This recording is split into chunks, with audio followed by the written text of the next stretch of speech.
Bonjour et bienvenue à cette deuxième capsule vidéo. Mon nom est Lynne Pillon et vous pouvez me retrouver sur mon blog lynnepillon.com. Aujourd'hui, comme invitée, j'ai une collègue et surtout une amie, Marilyn Petit. Bonjour Marilyn. Hello Lynne.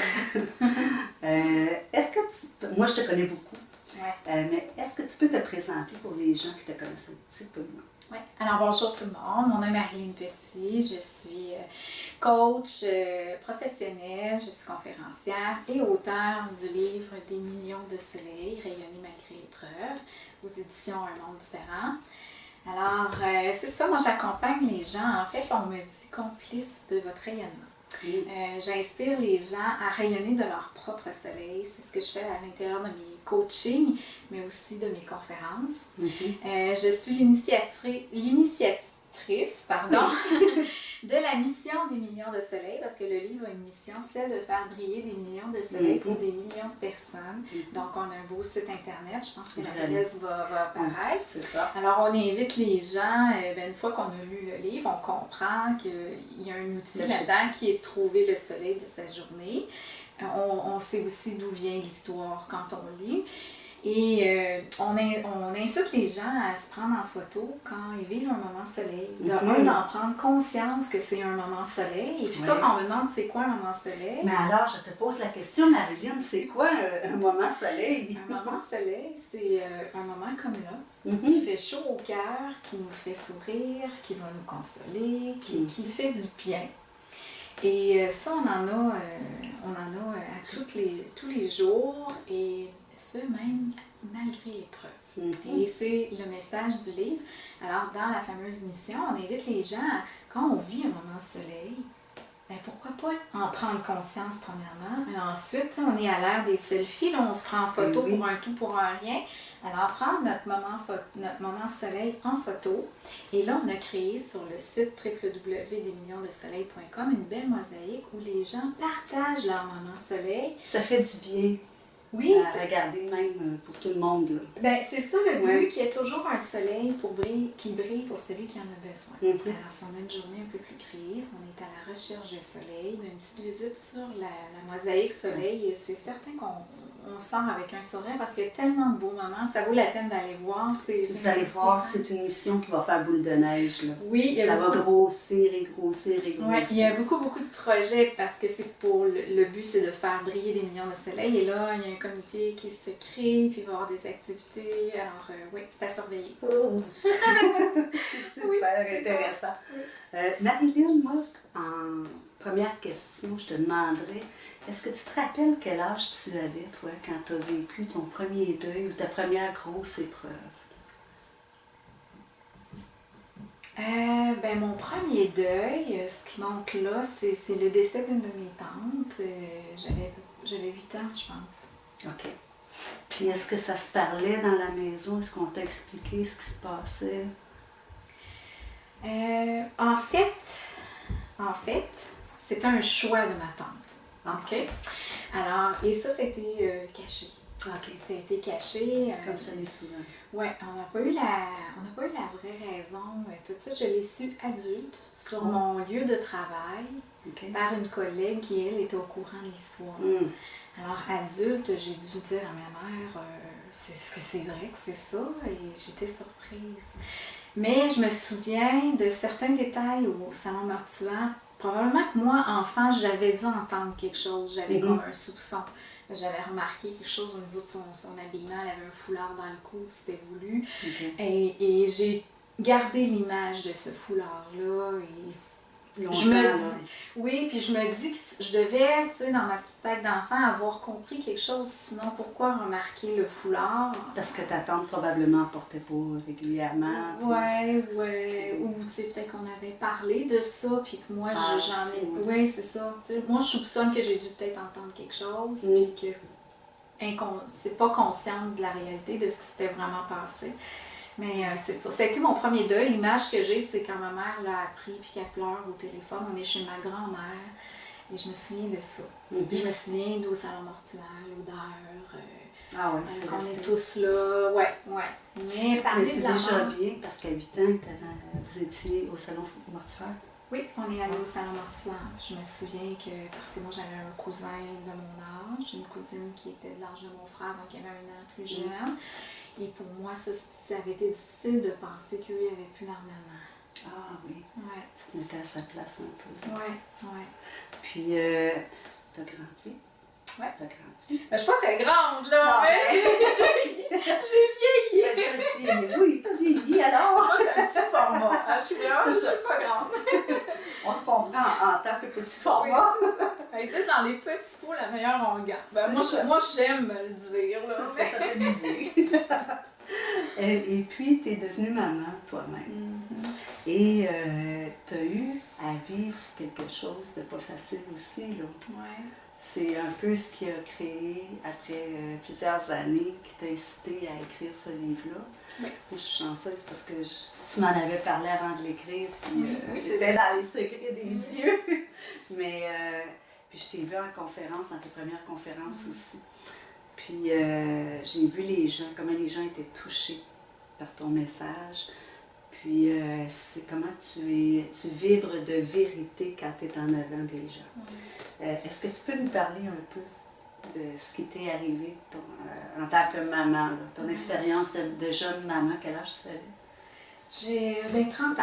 OK. Oui, j'avais 30 ans. En fait, mon fils aîné, parce que j'ai 3 garçons aujourd'hui, mon fils aîné, Pierre-Olivier, est porteur du syndrome de Noonan. Il est né avec une importante malformation cardiaque.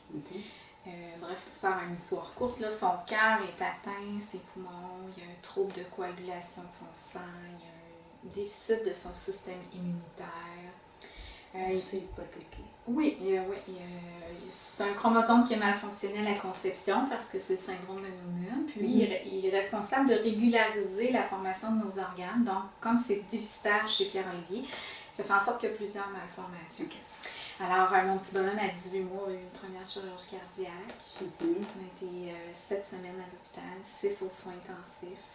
À plusieurs reprises, on nous a dit qu'il ne passerait pas la journée. Je pense qu'il y a quelques parents, sinon plusieurs parents, qui peuvent se retrouver dans ce que tu racontes. Là.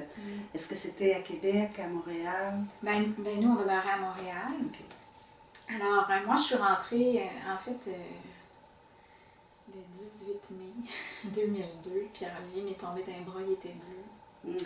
Alors, comme son état c'était sévère, j'avais le numéro de téléphone, le badge de la cardiologue et tout ça, fait que j'avais tout de suite appelé, elle m'a dit « vous emmenez à l'hôpital d'urgence ». Alors, ils pensaient que Pierre-Olivier ferait peut-être pas la nuit, puis finalement, ils l'ont opéré au lendemain matin. Sa valve mitrale avait lâché. Et la valve mitrale, c'est? La valve mitrale, c'est une des valves importantes là, du cœur. Donc, le sang, ça circulait plus là. Oui, ça circulait. Ça circulait trop. Il n'y avait plus d'arrêt parce qu'une valve, il y a comme des petits clapets. Puis là, ça, il n'y avait plus ça. Donc, le lendemain, on l'a opéré. Puis on lui a enlevé un épaisseur au niveau de son muscle cardiaque parce que son muscle était trop épais. Et son cœur est plus rigide que le nôtre. C'est ce qui fait en sorte qu'il brise des morceaux. Fait qu'il a brisé sa valve mitrale, qui est maintenant une valve mécanique. Fait qu'ils n'ont pas été capables de la réparer. Ils ont installé une valve mécanique. On dit mécanique, donc qui ne grandit pas avec lui. Donc, il faut aller la remplacer. Éventuellement. Depuis, il y a eu 2 autres chirurgies cardiaques pour remplacer la valve mitrale. On a réparé aussi sa valve aortique, qui se brise aussi avec la raideur du cœur. Alors, tu vois, en 2010, il y a eu sa 3e chirurgie, mais on a hésité pour la greffe. Alors, on sait que Pierre-Olivier, dans un futur, va avoir besoin d'un nouveau cœur et probablement d'un nouveau poumon. Alors, je pense qu'on peut faire un message ici aussi. Oui. Parce que moi aussi, je connais des gens qui ont été greffés. De vous demander à vous tous qui regardez cette vidéo-là, d'en parler autour de vous aussi, de signer pour les gens du Québec, là, de signer votre carte de don d'organes. Puis pour les gens en Europe, je sais que vous avez une carte aussi que vous pouvez signer. Donc, parlez-en autour de vous parce que c'est très important. Très, très important. Ça peut sauver la vie. Oui, ça sauve la vie. C'est sûr. Alors, c'est une bonne idée d'inciter les gens je pense à la signer. Mais Pierre-Olivier va avoir besoin d'un nouveau cœur. Donc, moi, c'est sûr que je suis sensibilisée à ça. Mais tu sais, tantôt, tu me disais, tu as vécu quelque chose, mais c'est encore là. C'est encore là parce que son cœur, il est malade. C'est pas quelque chose qui est terminé. Et il va l'avoir toute sa vie, de toute façon, parce que quand on parle de greffe, la cardiologue, elle dit toujours que c'est remplacer une maladie par une maladie. C'est pas 100%. Puis il y a des risques de rejet, c'est pas si simple que ça. Là. Alors, on est encore dans l'épreuve. Et puis le défi, c'est de rayonner. Moi, j'ai appris dans mon histoire qu'on pouvait rayonner malgré l'épreuve, avec l'épreuve et grâce à l'épreuve. Puis si vous voulez en savoir plus, là, dans le livre de Marilyn, c'est très très bien expliqué tout ça. Puis dans le cadre d'une maman, d'un papa aussi, de la famille, là, quand il y a un enfant qui est malade, est-ce que ça change quelque chose? C'est sûr que oui, mais comment vous pouvez, je veux dire, dealer, mais vivre avec cette modification-là au jour le jour, là, parce que ça arrive des fois que Pierre-Olivier attrape un rhume, puis vous allez faire un petit tour. Souvent. L'hôpital, c'est notre deuxième maison. Ça fait partie de notre réalité. Écoute, avoir un enfant malade, ça change tout. Ça change tout parce que, moi, comme toutes les mères, là, j'ai rêvé d'avoir un bébé en santé. Puis on se disait, mon chum et moi, on va continuer à faire du camping, puis on va être actifs. Ça ne changera pas trop notre vie. Et mon Dieu. C'était jouer à l'autruche ou... Non, mais c'était pas être conscient. Quand ton enfant est en santé, c'est plus facile de le faire ainsi. Là. J'ai un frère moi, qui fait du camping, fait de tout avec ses enfants. C'est pas parce que tu as un enfant que tu peux pas le faire. Mais moi, bébé, il buvait aux 2 heures, jour et nuit. Alors, j'avais toujours un petit biberon chaud dans un petit réchaud si j'allais patiner avec lui, si j'allais faire de la marche, parce qu'il buvait régulièrement. J'avais des médicaments sur Ice Pack, j'avais plein de trucs à traîner. Et puis, bien souvent, on ne pouvait pas sortir aussi parce qu'il fallait le protéger des microbes, pas qu'il attrape froid, et il était régulièrement à l'hôpital. Fait que c'est sûr que ça change. Mon cœur de maman a souvent été en mille-miettes. Puis moi, si j'avais pu, je lui aurais donné mon cœur à Pierre-Olivier. Voir ton enfant souffrir, être là à côté, impuissant, c'est une grosse épreuve pour le cœur de parent. Parce que tu peux rien faire, puis des fois, tu es rempli de colère, des fois, tu as de la peine, des fois, tu te sens impuissant là-dedans tout le temps. Tu vas chercher quoi faire. Tu dois, à un moment donné, on avait des très grandes périodes à l'hôpital. J'avais comme l'impression de perdre contact avec mon enfant. Parce que là, tu as un cardiologue qui décide pour lui, un gastro-entérologue, tu as plein de spécialistes. Là, toi, tu es là, ils font des choses que tu comprends pas trop. C'est tout un apprentissage aussi, le monde hospitalier. On te sort des mots qui veulent rien dire. Alors, c'est développer un nouveau vocabulaire en plus d'avoir à faire confiance à tous ces gens. Et prendre ta place. Moi, j'ai eu aussi à argumenter avec des médecins, dire pourquoi le piquer là? Je sais que vous allez le piquer dans 1 heure, on peut garder ça, mettre ça ensemble. Tu deviens un peu l'ange gardien de ton enfant. Ça veut dire que le parent a un mot à dire dans ça, quelque part. Ben moi, je le prenais. Je le prenais avec respect, mais j'ai tout le temps été très, très au courant des trucs de mon fils. J'avais mon petit calepin, je notais tout. Fait que là, j'étais en mesure aussi de comprendre ce que les médecins disaient. J'allais faire des recherches, je suivais le dossier. Je m'impliquais aussi, de le faire manger, de faire des traitements quand je pouvais. Je demandais d'être là parce que ça prenait soin de mon sentiment d'impuissance, justement. Puis moi, j'ai tout le temps dit, je peux pas soigner son corps, je suis pas médecin, je vais collaborer au traitement. Mais par contre, si je ne peux pas soigner son corps, je peux m'occuper de son âme et son cœur. Alors, c'est là où je me suis donné le défi, moi, de rayonner, parce que c'était ma façon à moi de pouvoir l'aider. S'il voit sa mère déprimée, démolie, lui, il se dit, mon Dieu, c'est quoi mon épreuve? Donc, moi, je me suis toujours donné le mandat d'être positive, d'être pépée, de mettre de l'humour, de mettre des jeux, de chercher des solutions, chercher des outils. Puis cette énergie-là, Ouais. Parce que tu disais tantôt, tu avais le cœur en miettes, puis Ouais. c'est tellement compréhensible. Ouais. Tu sais, comme quand tu es allé se faire opérer, tu ne savais pas si c'était pour être vivant ou non là, après l'opération. Ouais. C'est des grosses épreuves que Marilyn et la famille ont vécues. Où est-ce que tu vas chercher cette énergie-là pour te grounder, pour rayonner quand même, là, malgré tout ça? Là? Ben, écoute, avant d'écrire mon livre, je savais pas trop. Tu sais, parce que tu as un mélange de survie là-dedans. Tu as un mélange ça se fait inconsciemment. Tu sais, moi, je suis une résiliente. Oui, je suis résiliente. Ouais. Et je suis du style spring. Okay, je vais rebondir. Ouais. Je m'écroule pas. Si on avait un diagnostic, oui, je pouvais pleurer, tout ça, mais c'était pas long que là, j'avais un plan B, une solution. J'allais trouver quelque chose, j'allais faire quelque chose. C'est un besoin pour moi d'être dans l'action. Okay. Mais tu le faisais pour toi ou pour Pierre-Olivier, pour la famille? Pour les deux. Pour la famille aussi. Pour tout le monde. Parce que je me sentais le pilier. Okay. Je lui ai donné la vie à cet enfant-là. Mm-hmm. C'est pas tout à fait la vie que j'aurais voulu lui donner. Mais j'ai voulu donner un sens à tout ça. Puis mon sens à moi, c'était de dire, ben, OK, je vais être la meilleure maman possible pour lui dans cette épreuve-là parce qu'il y a juste ça que je peux faire, m'occuper de lui. Puis tu sais, en fait, cohabiter avec la possibilité de la mort, c'est ça qu'on fait, puis on le fait encore. Tu sais, je fais partie maintenant parce que depuis 2005, je me suis beaucoup impliquée au niveau de la Fondation Vainqueur, après ça, Opération Enfant Soleil. Alors, tout au long de mon épreuve, je me suis rendu compte que j'aidais déjà les autres. Et pendant... T'étais en cheminement, là, déjà, là, pour ça. Là. Oui, mais concrètement aussi, j'étais dans des associations pour les parents, puis d'aider, puis tout ça. Et pendant qu'on fait ça, qu'on oublie notre petit nombril, pour aider les autres, que ce soit mon fils, ma famille, d'autres familles et tout ça, ben on focus sur des solutions, sur des outils. Ouais. Et puis on ne se laisse pas couler par l'épreuve.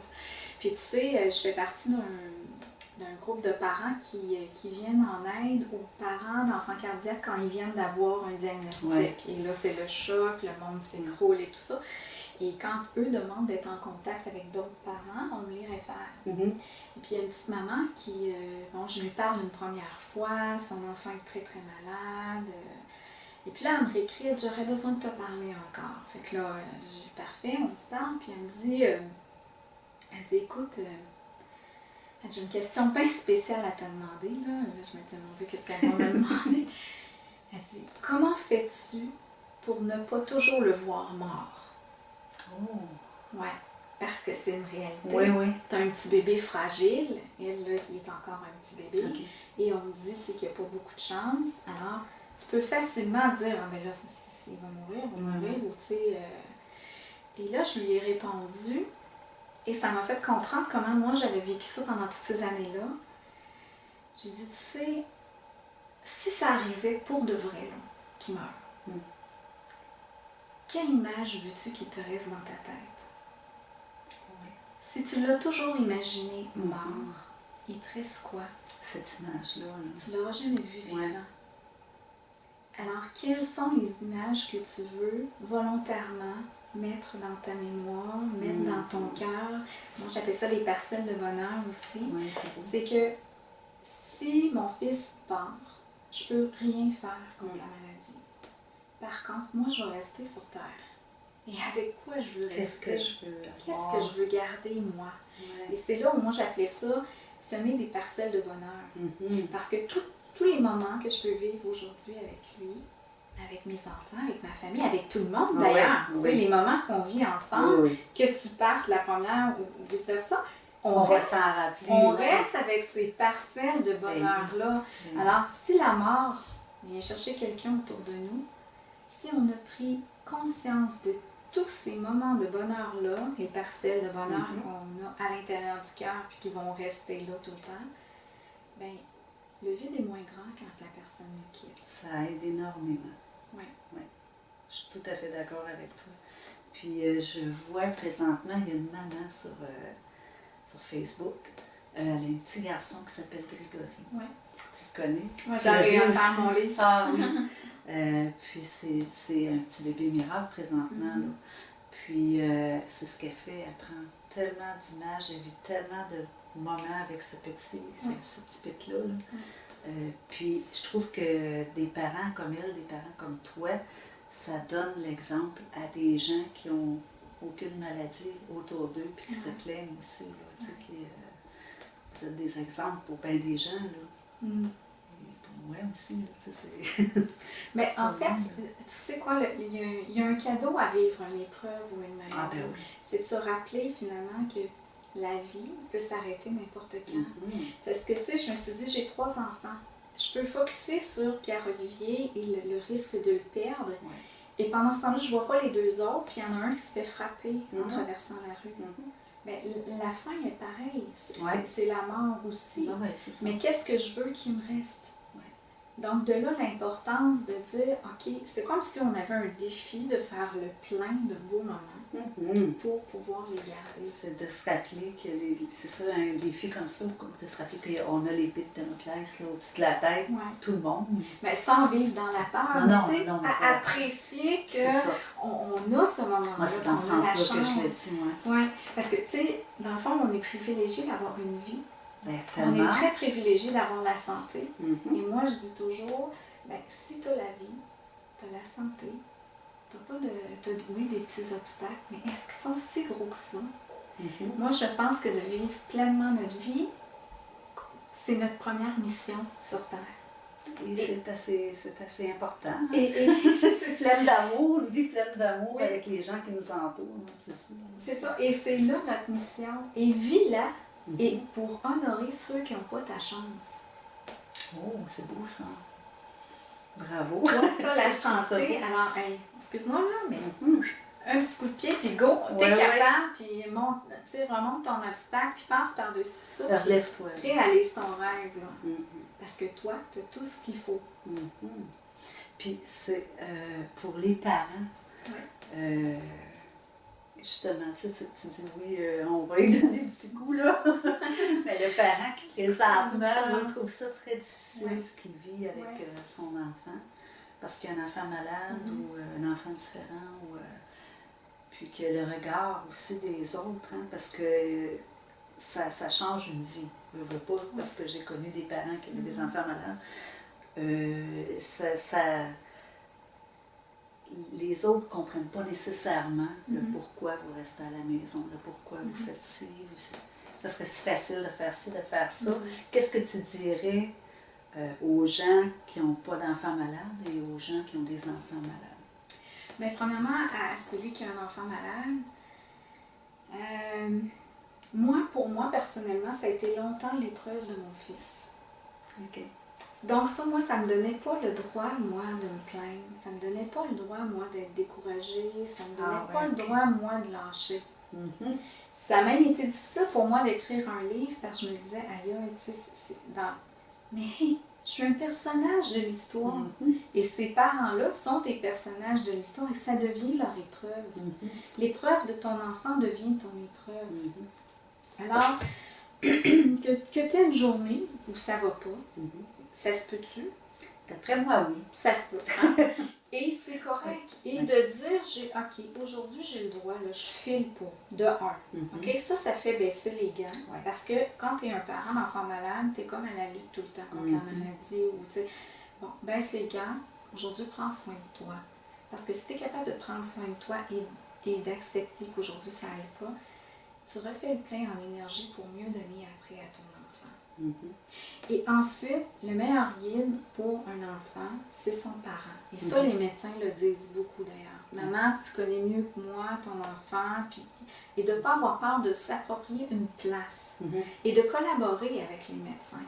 Parce que c'est très difficile de se sentir impuissant puis de ne plus avoir le contrôle sur ta vie familiale parce que tu es à l'hôpital, il y a un parent à la maison avec les autres enfants, toi tu es là, tu ne te vois plus, fait que ton couple en prend un coup, la famille en prend un coup, tu es déchiré parce que quand j'avais Pierre-Olivier au début toute seule, là, tu n'as pas d'autres enfants, tu es là 100%, mais après ça, quand tu as d'autres enfants, tu en as qui pleurent à la maison, qui veulent leur maman, qui veulent leur papa, qui sont inquiets pour leur petit frère.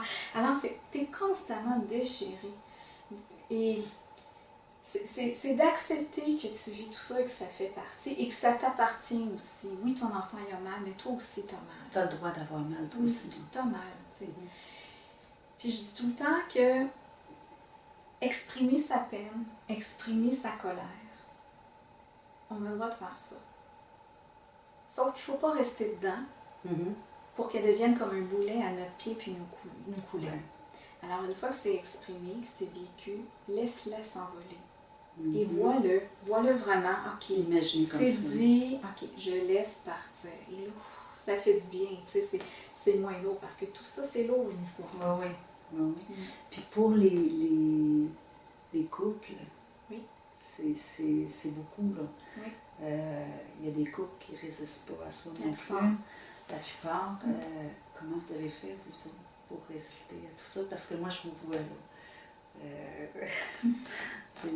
Ça arrive, vous avez une belle relation. Ouais. Comment vous avez réussi à garder cette relation-là? Je pense qu'on a accepté tous les deux résilients, que la famille passait avant le coup. Okay.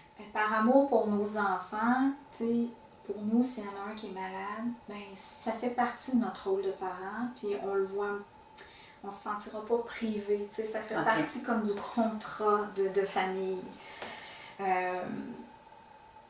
On n'a pas assez pris de moments, tu sais. Je vous dirais que même dans les moments d'hôpital, quand on a les ressources, quand on peut, c'est pas facile d'avoir des ressources et tout ça.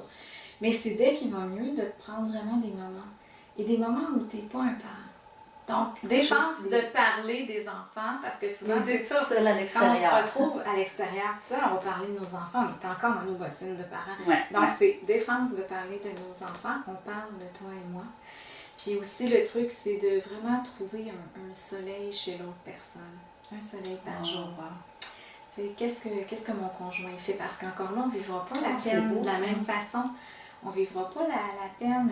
À un moment donné, lui est en colère, moi j'ai de la peine, et vice-versa. Mais on se complète.